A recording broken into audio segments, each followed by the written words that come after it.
Unsolicited advice. What you whispering for? Yo, it's unsolicited advice. Take it or leave it. So the other day I was struggling trying to figure out, how we find love. How do we find it? How do we attain it? Where do we start? I've always thought that the way that you find love is, being open-minded, not necessarily, keeping your walls up or, being negative or being judgmental or, as I spoke with someone yesterday, overthinking.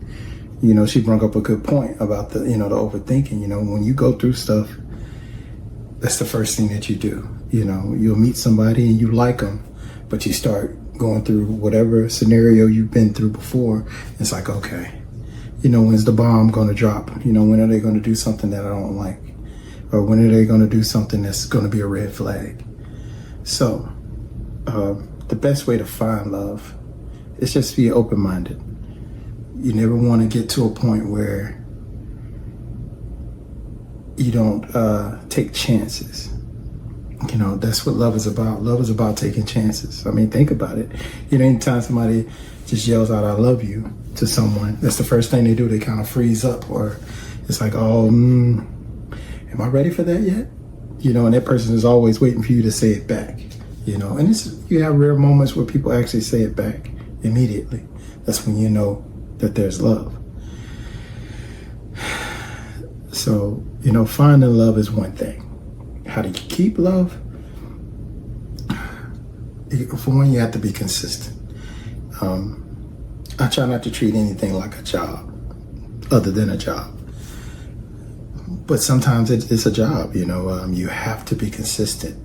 You have to remember what gave you that spark from the beginning, and you have to attain that fire. Once you light that fire, you have to keep the flames going. However you do it, whatever worked, and every once in a while, you got to throw something in there new. I was told a long time ago that, you have to be a person, you have to be the type of person where somebody can keep peeling back your layers. They can see different things about you that they grow to love or they, grow to admire. That's one of the best things. So another thing about love is you have to sacrifice, in order to attain the love that you want, you have to sacrifice. You cannot be one of those people that sit on the fence and say, well, I'm not going to do this or I'm not going to do that. It doesn't work that way. We all want to, have our way, but it's about sacrifice. You have to figure out, okay, is this worth losing something good in my life because I want my way, or I want things done my way, or I don't want to get out of my comfort zone? You got to sacrifice. There's no other way. You got to sacrifice. Now, I'm not saying you got to sacrifice everything, but, you got to bend, don't break. Now, as far as how we give each other love, there's an argument to be made. Some people don't believe in going in 50-50. Some people say, no, it's your job to do this and it's my job to do that. But from what I've seen, going 50-50 is something that works. It works. As far as, saying, hey, we're going to meet each other in the middle. And for most, that's fair because there's nobody competing. You're not competing to say, oh, no, I love you more or I do more. Or I've shown this or I proved that. You don't want to get in that type of contest where it's a competition and it's not about love. So 50-50 is something that you should consider. I'm not saying it's the best thing, to each his own. Whatever works for you, works for you. But definitely don't make it a one-way street. You need to be careful about making demands about somebody having certain things or doing certain things. The more the person has to offer, the less you have any control in that situation. If I'm a man and I have everything that you're asking for and I'm paying the bills and, I'm taking care of everything and I'm making sure you got, money to spend and I'm taking you here and there and everywhere, fulfilling all your dreams, after a while, I'm not going to want to sit and deal with an attitude or deal with you trying to tell me what to do or any of that. And for some guys, they use that as leverage to tell you what to do because they're taking care of everything. Why do they need to listen to you? It's not 50-50, 70-30, 100%, 60-40, whatever you want to use. That's why it needs to be 50-50. That way there's no one trying to outdo somebody else or trying to keep somebody under their thumb. So another thing about love, why you don't want to settle, you also don't want your expectations to be unattainable. Whenever I'm talking to a girl or I'm dating a girl, I don't want to be with somebody that has expectations that are unreachable or they're never satisfied. I always have to complete some type of task or go through a gauntlet just to prove myself. Nobody wants to deal with that. But yes, you should have certain standards, how you're treated, and how you're loved and, what your goals are for the future of the relationship.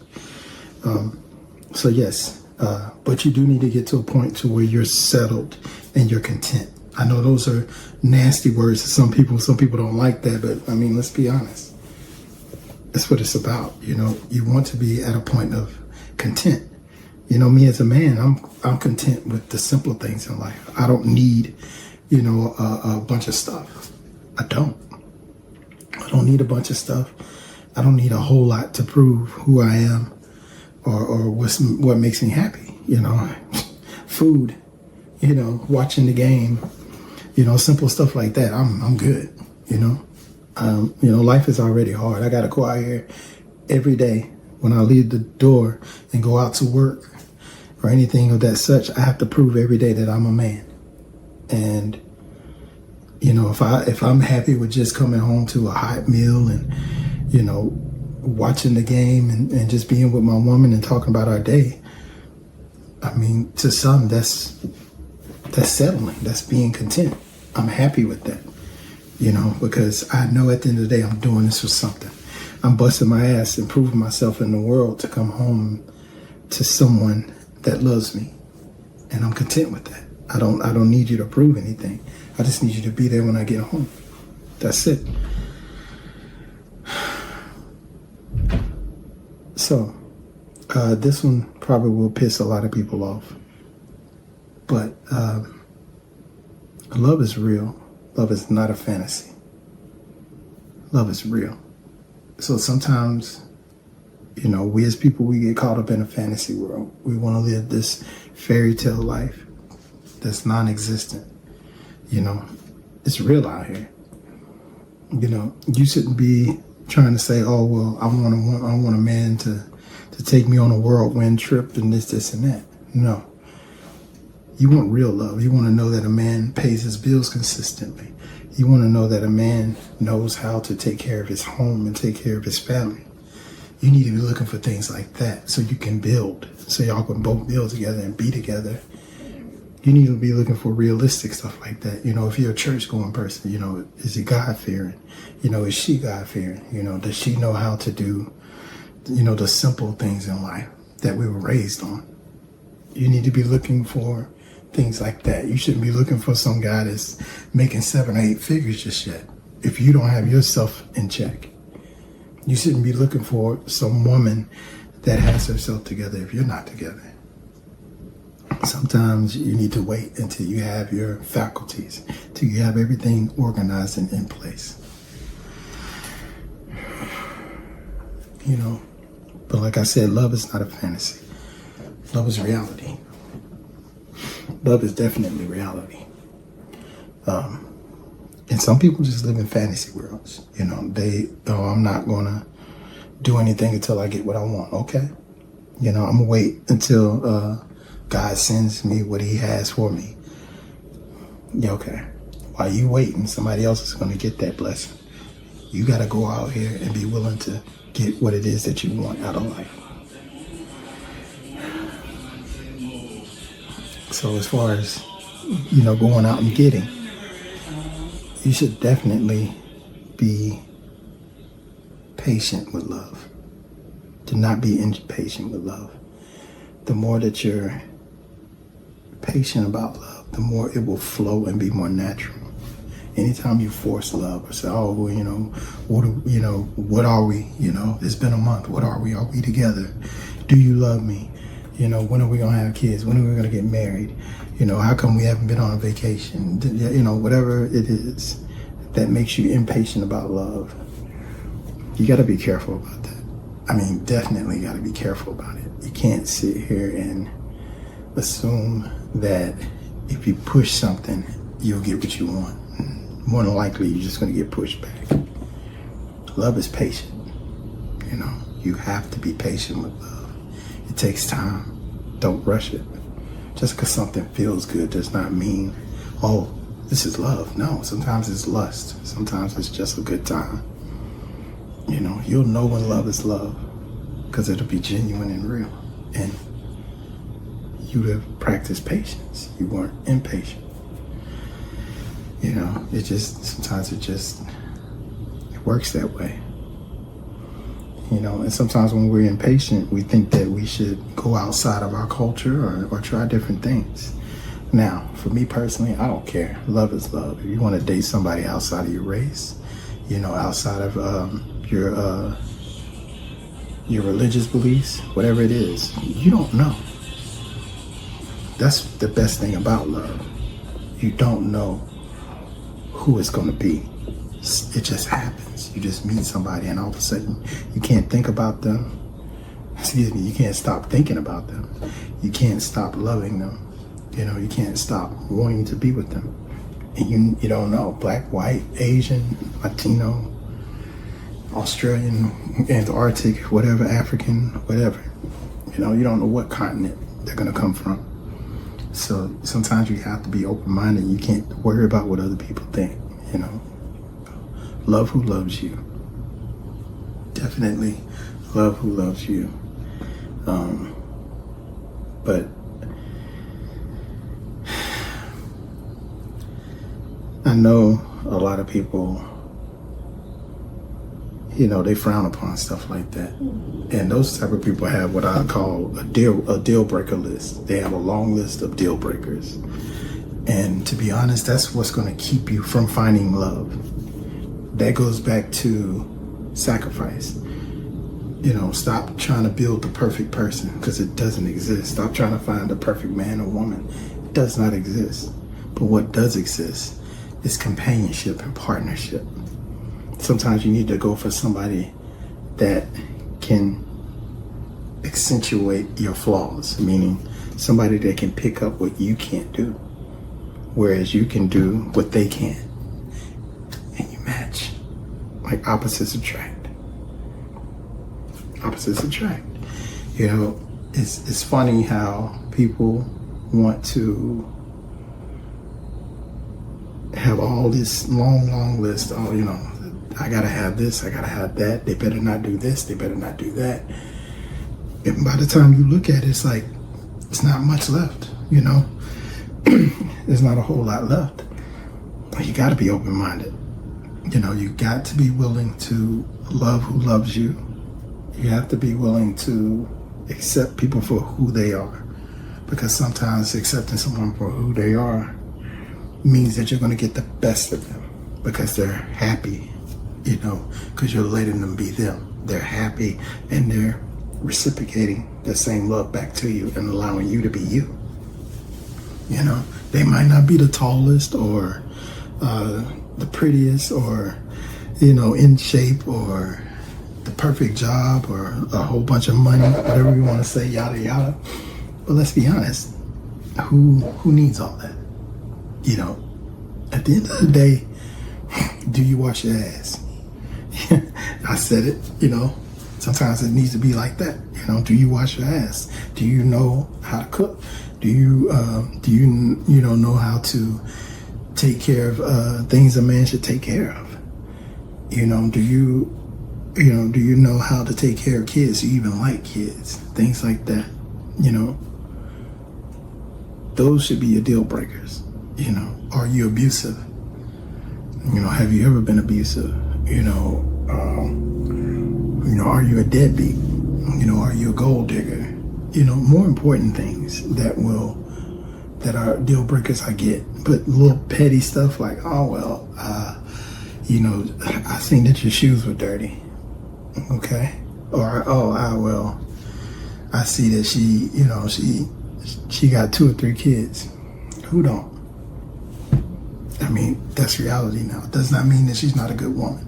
It does not mean that he's not a good man. But, you know,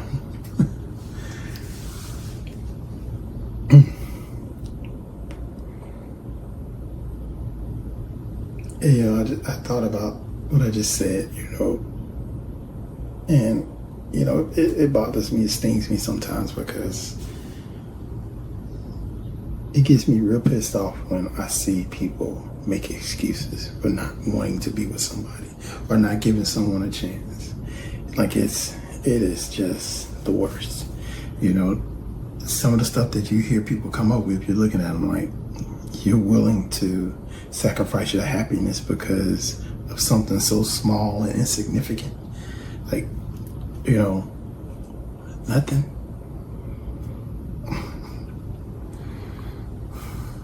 So, yeah, it causes you to realize that some people are unable to love.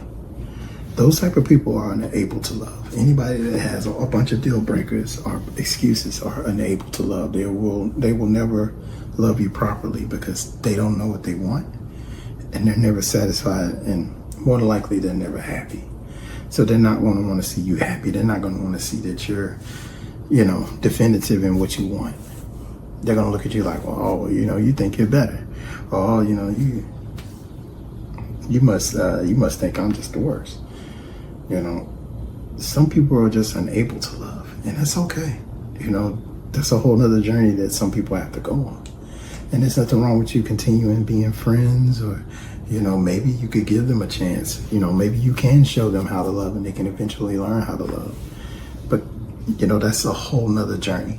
That's a whole nother, you know, conversation. But some people are, you know, unable to love.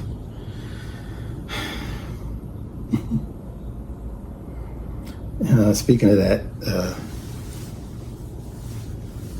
when you're dealing with love, sometimes it's hard to break up. You know, it's easier to make up than it is to break up.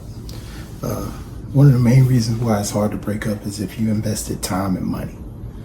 You know, you're with somebody, y'all living together, you may not even be married, but you're living together, you're paying bills, you got this, and, you know, in your name, they got that in their names, you got kids now, you done, you know, did all this stuff, and now, you know, you're ready to throw it all away because of an argument, or you can't get along, or somebody cheated, whatever. Breaking up is hard because for some people, you know, you don't like giving up. You know, it's a bad look. It's like, no, this is embarrassing. I don't want to do this. You know, I don't want to go through this. For others, you feel like your time was wasted. It's like, I can't believe this person wasted my time. I could have been doing this or that. And for others, you know, some people are just jerks or, you know, bums. They look at it like, well, whatever. It is what it is. I don't care. But making up is easy. But making up is the toxic part of, you know, eventually breaking up. Because the more you make up, the worse the breakup is going to be. because you're going to keep going back to that same wheelhouse. Oh, don't be mad, baby. You remember when I used to do this? Oh, we can go do that, this, and that. Woo, woo, woo. Like, come on, let's not do that. Breaking up and making up are two different things. If something's not working out, you need to make sure that you break up, that you let it go. Now, you have to give it time. I'm not saying that you can't get back together eventually, but you got to give it time.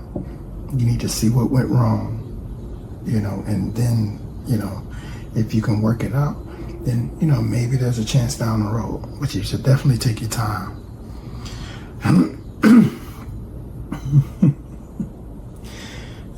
Because you're just going to keep going back and forth when it comes to love. Because going back and forth means that you have to prove something, or you got to get your lick back or you get back, I ain't gonna go out like this, no, I'm gonna break up with you. I'm gonna get back with you just to break up with you because I'm gonna get my lick back. No, I leave. You don't leave, I leave. Some people, they do that. It's part of it. It's not fair, but it is what it is. It's just, you tend to get bitter, because you don't want to break up. You get bitter, and you just get bitter and miserable and more bitter and more miserable. And it causes a rift in the love.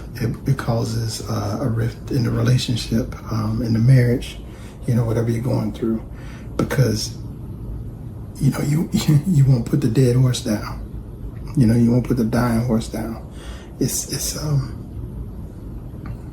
amazing what we'll go through and what we won't go through.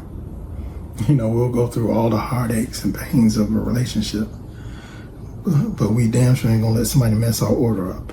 Or, we ain't going through we're not gonna sit in line too long. We'll put the item back and go home, or order it somewhere else, but we'll stay in a relationship.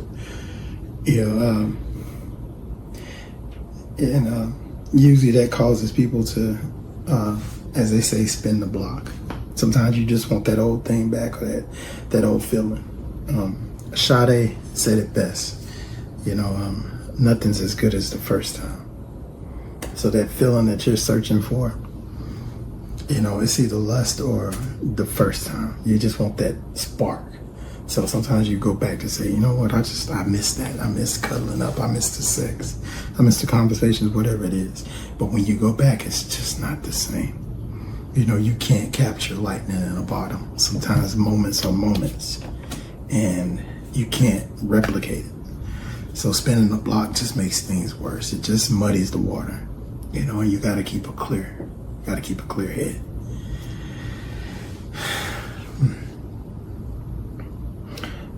Now I want to talk about money.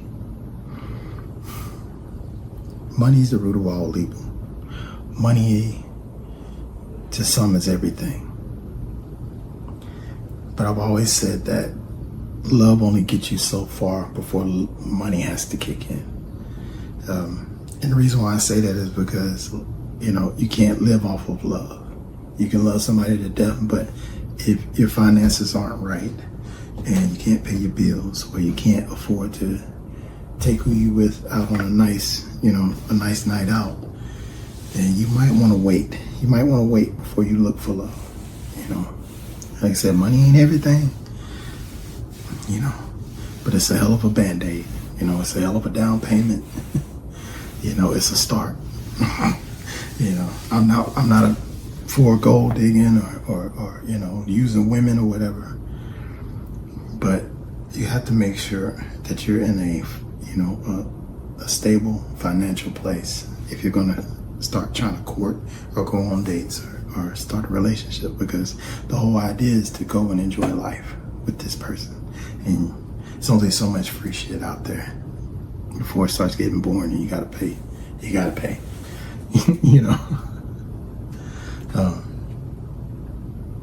But that's my opinion about love. I'll end it with saying, to each his own. You need to find what fits your life. Whatever's going on in your life, you need to fit that. It needs to fit that. The person that you find needs to fit your lifestyle. You know, it's not just, oh, well, this person looks good, I want to holler at them. You know, if you got a busy lifestyle, you need to date somebody that understands your busy lifestyle. If you're not doing a whole lot and you're not expecting a whole lot, then you need to date somebody who thinks that's the same way and accepts that. You know, you need to date based on your lifestyle. You need to find love based on your lifestyle and how you want to live your life. Because real love is real love. Like I said, it's not a fantasy, it's reality. So you can't live in a fantasy world looking for love. But, you know, that's just my advice. Take it or leave it. This motherfucker don't miss. No, he's fucking good. That motherfucker don't miss, man. He's good.